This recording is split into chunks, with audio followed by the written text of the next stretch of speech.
Welcome to the Berman Golf Podcast, where we're helping golfers over the age of 60 increase distance off the tee so that they can hit shorter irons into the green. Yeah, baby. You can visit us at bermangolf.com for more information and get ready. This is going to be a fun one.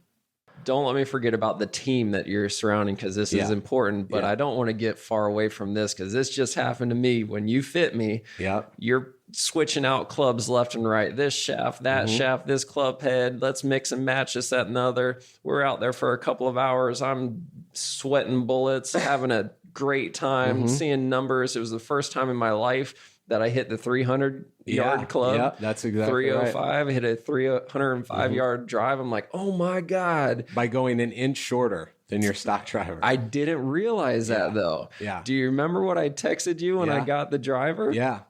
I finally I screwed it up. Yeah, I got the driver and I busted out and I'm like, oh man, look at this thing. It's beautiful. And I'm like, man, it just looks small. You wouldn't think that you could tell an inch difference off of this giant driver, but I'm like, it just looks small. So I teed it up on the sky track and I started hitting some balls and they were horrible. And I'm going, there's something wrong with this thing. So then I put it up next to two of my store-bought drivers that I have my guys in here whacking. And it's at least an inch shorter than the two drivers that I got off the shelf from the PGA Superstore. And I send you a picture of it. I go, dude, I think we got this wrong. And you're like, nope. It's good. It's supposed to be that way. Good. And you told me that whole story that you just said the last 10 minutes. So go back and listen to it. And I'm like, are you sure? And sure enough, because there was such a, now I'm coming back to team, because you were there coaching me and helping me understand what was going on, I was able to execute with the equipment that I had in my hand. Correct. There was a large sum of time because at that time the world was going crazy and I didn't get my driver for months at that time. That's not the way it is now. So by the time I finally got it, I had forgotten all that coaching that you had given me in the heat of the moment. So I brought it out and I just start whacking away. Setting up in the center again. Hitting it 30 millimeters in the heel. Yeah. Teeing it too low. And it was horrible. And I blamed it on being too short. Yeah.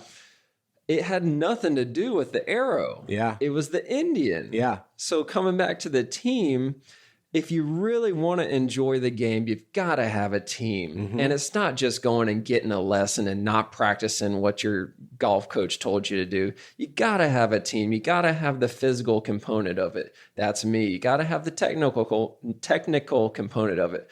That's the teaching pro. But you got to have the equipment. Yeah. And that's you. Yeah. So when you have a team, your chances for success are astronomical. And that was really the jump start to me being a decent golfer. Yeah. One of my good friends that got me into golf, he's actually in the first chapter of my book. He was on this podcast 2 or 3 episodes ago.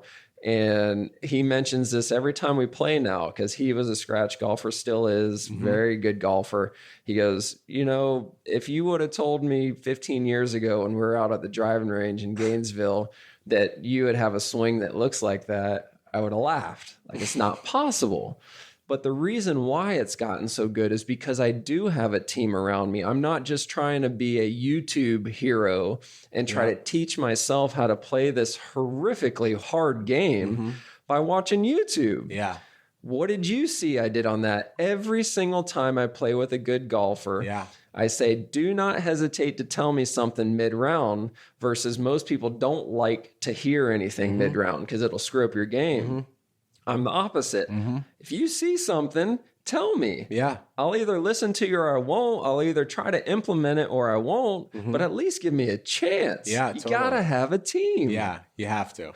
And I think that, again, we're in a hard place in the golf space where, you know, I've traveled all over, and I fit at 200 plus clubs in the country, you know, been to places outside of the US and done fittings. And there's just the one consistency is like, there are so many great courses, and with great courses comes great staff, right? People really make sure that their assistants and their head pros and directors of instruction and so on are really, cream of the crop. And so with that, I think that one of the hardest parts being a member at a club nowadays is that you feel obligated to do whatever is said or told to you. Okay. Which again, if it's the right thing, it's great. Right.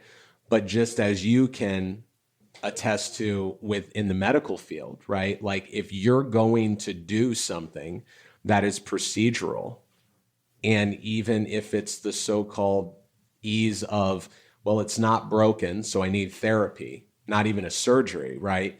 If you're not going to someone who has the ability to look at things from a unbiased standpoint, they're not just clicking their ticket for a $150 lesson. They're not just putting you on an iPad, right? It still blows my mind, right? Filming two-dimensional video and then talking about things in the video that are only measured in 4D, right?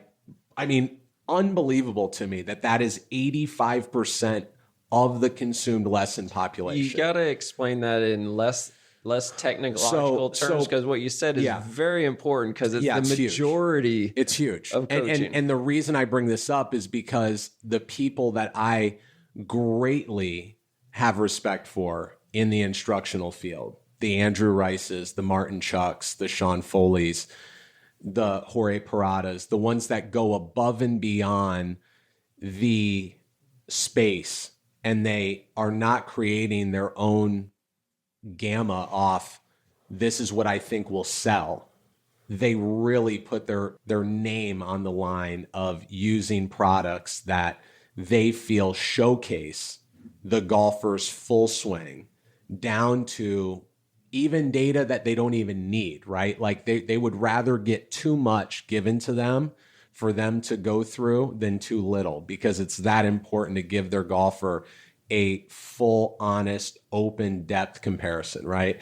So what we were just talking about is when you film on an iPhone, right? When you film on an iPad, when you film in any kind of normal pictured lens, you're not able to see the downward and upward, which is the attack angle or angle of attack. For those of people that have been on any kind of launch monitor, you'll always see those numbers be aligned. And you're also not able to measure the club path or the swing direction, right?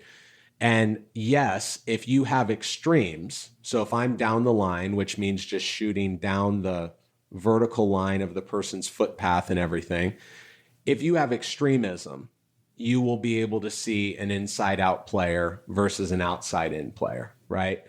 But the problem is, and this goes even into what you do on a daily basis, is how much is okay and how much is a problem, right? So someone can swing 3 degrees inside with a driver, and there's nobody on the planet that you're going to find that has an issue with that if their attack angle and face angle is controllable, right? If someone's 10.5 degrees inside, it still looks inside on the camera, right? But until you put something that measures in 4D, like a GC quad, that's where you can start to assess that golfer and say, hey, buddy, before you get off and you go too far the other way, you've done this drill too much. We got to now bring it back to a sizable portion that allows you to play consistent golf, which is not in the 10.5 zone. It's in that 2 to 4 zone, right? And so those are important facets for people to know. Like if you're going to spend money on lessons, if you're going to spend money on clubs, if you're going to spend money on moving your body better, you better believe that your team of instructor, fitter, performance person, physical person, whatever you want to call it, has all of the things, resources that they need to give you the best, unbiased, actual interpretation of what you're doing. Because then getting from A to B is really simple. It might not see that to you, but your team knows that they have you exactly where you need to be. And that's what I really take a lot of honor with, but I also put a lot of pressure on myself daily to make sure that people know, like, you're not getting something that should work. This is working, right? Like we quality guarantee all of our products. The reason of that is not only because I believe in the builders and the team we have on the production and fulfillment end to fulfill these orders to what we prescribe, but also it's because a lot of people just want to come back in with you for 20 minutes. I've had 20-minute follow-ups that give that person that dopamine boost to go out and shoot their course record or shoot their personal best or to win their inner club or to win their member guest, right?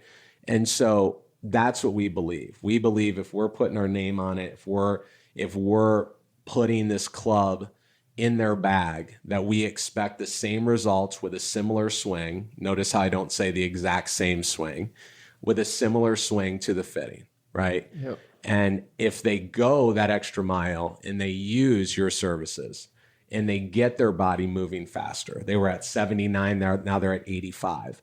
That golf club is fit to perform better. Now, could they need to adjust the driver down one notch in loft? Could they need to move the center of gravity more in the heel versus the center of the toe? Those are all possibilities. But those are possibilities and problems that you want to be in.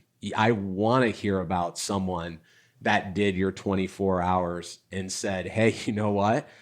I'm 10 miles up. This is not believable. What do I do? That's a great place to be. And there isn't a single person that's done that with you that's come back to me that's had a problem buying a new shaft and keeping the head or, changing a setting on the club and then having to reestablish kind of their new understanding of their club. So those are all the things. Like the team component at the end of the day is the most important thing, because that means that the golfer fully acknowledges what they're capable of. They fully believe that it is possible to get there, and that they really have a identity and a worth behind their time and value. And that's what we're both about. So love it. Absolutely love it. Yeah. We've been talking for a long time. We've gotten through a lot of good stuff.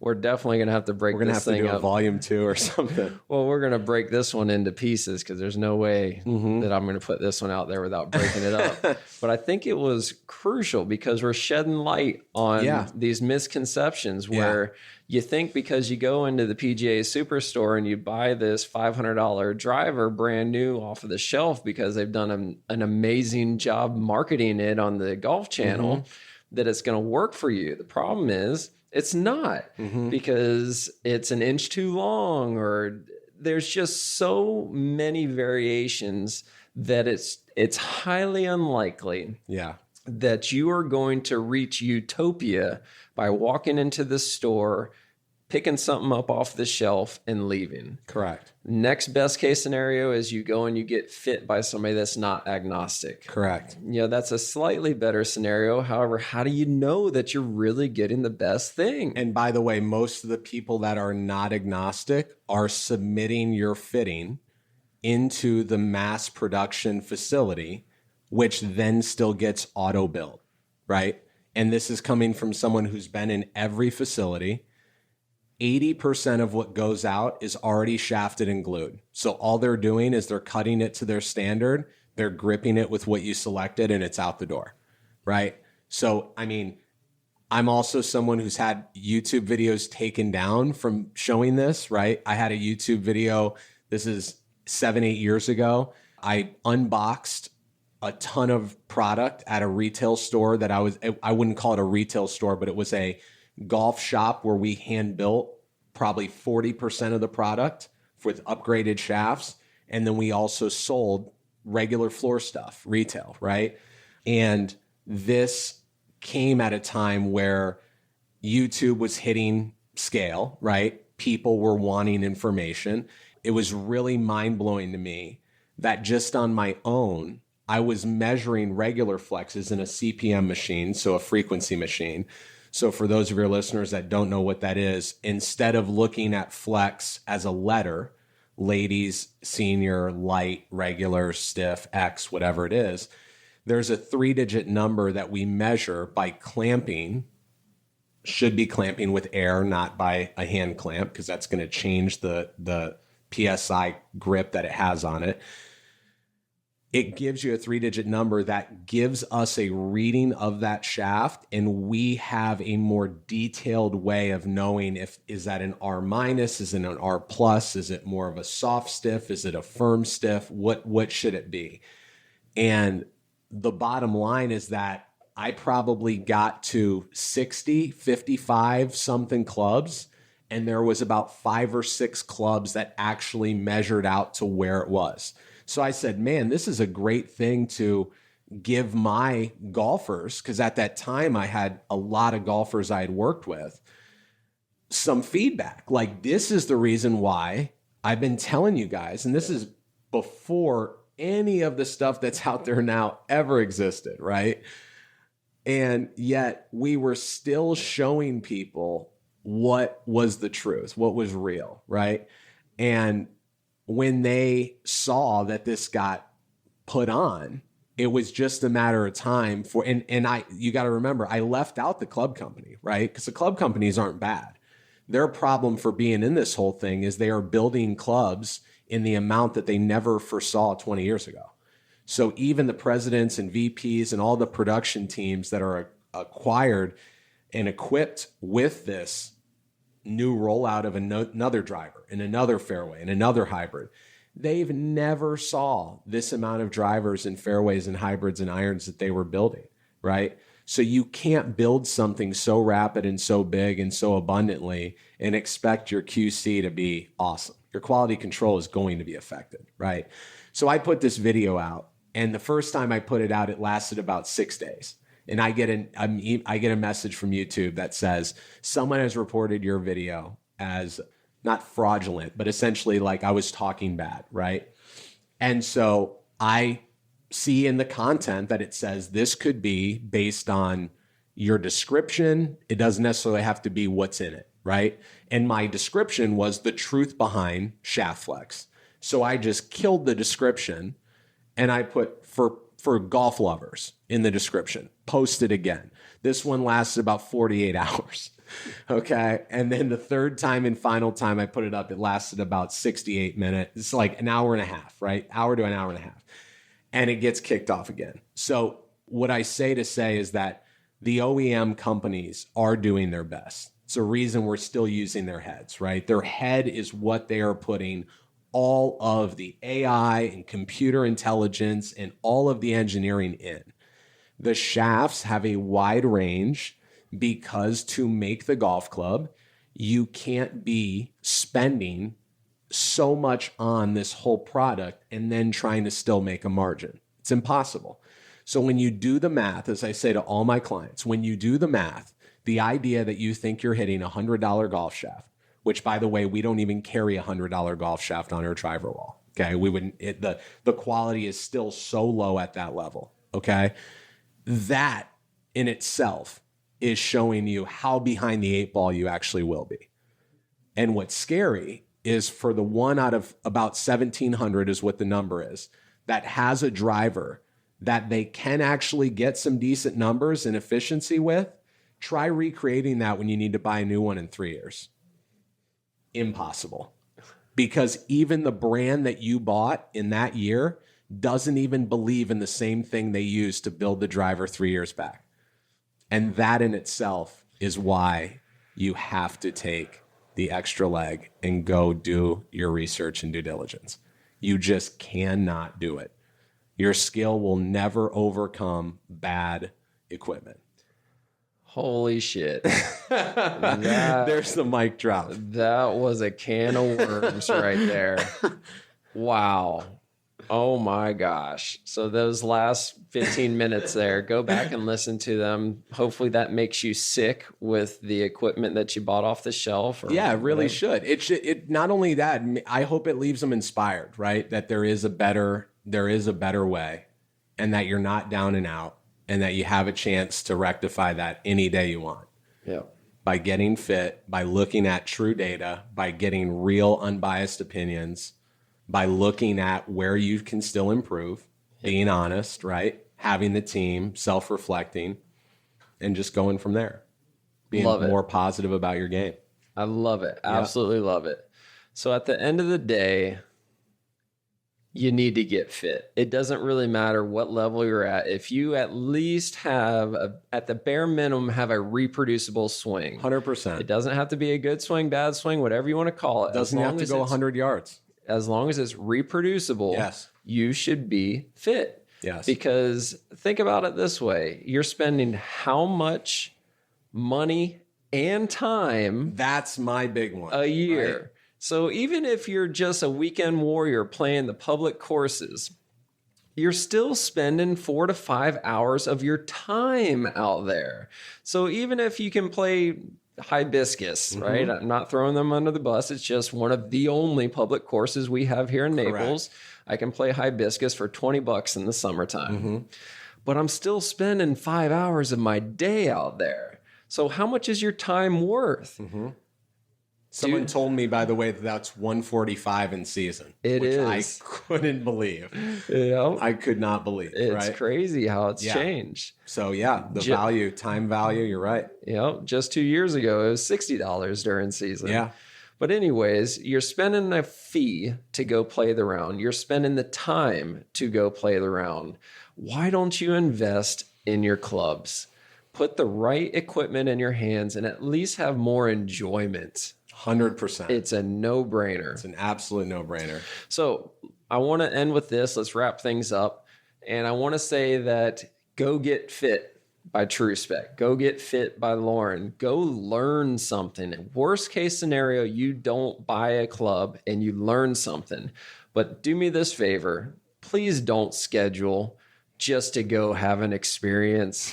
So many tire kickers come into that office where it's like, yeah, I just came in here to get fit, just to get fit. I have no intention at all of buying anything.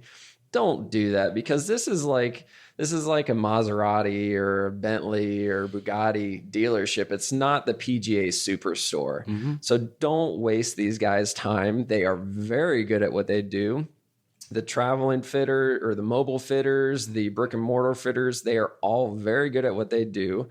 Go through the fitting process and spend some effing money. Buy something that's going to make you feel more enjoyment from the game. Do not kick the tires, spend the money, have some fun. Yeah. And know that if it's getting recommended to you, that we expect it to work. This is not knowing what you're getting. It's transparent, it's effective, it's going to work. It's not just trying to make a sale. Correct. There is nothing of that. This is fitting. This is not selling. There's no promo Callaway deal. There's no 2 for $150 off 3 wood for TaylorMade. This is using the best brands in the world with the best shaft brands in the world and giving you transparent, real results that are right there in front of you to take or leave. Love it. Absolutely love it. Whoever signs up within the next week of hearing this podcast, drop my name and we'll do something special for you. For sure. Definitely. I don't know what it is. Definitely in agreement with that. I don't know what it is, but I have to do it now. Let's blow it up. I was not expecting this podcast to turn out this way. So if you sign up, but wait, there's more. Within the next week of this podcast dropping, drop my name. I heard this on the Long Balls Golf Podcast. We're going to do something special. I have no idea what it is, but it'll be worth your time. I love it. Loren verified. Loren verified. Cool. Thank you so much, Loren. That was a ton of fun. Thanks for having me. All right. Thank you very much for tuning in this week. For more information, please go to bermangolf.com. That's B as in boy, ERMAN, bermangolf.com, and check out a ton of stuff that we have there. Or even better, go to our socials, Facebook, Instagram, YouTube. Make sure you subscribe to us on YouTube, like us on Facebook, follow us on Instagram. We're even on TikTok. Check us out everywhere. We've got tons of content going out every week. And please give us a thumbs up. Comment on the videos. Let me know what your questions are. Try to shoot holes in this. I'll do whatever I can to help you out the best that I can. Thank you, guys.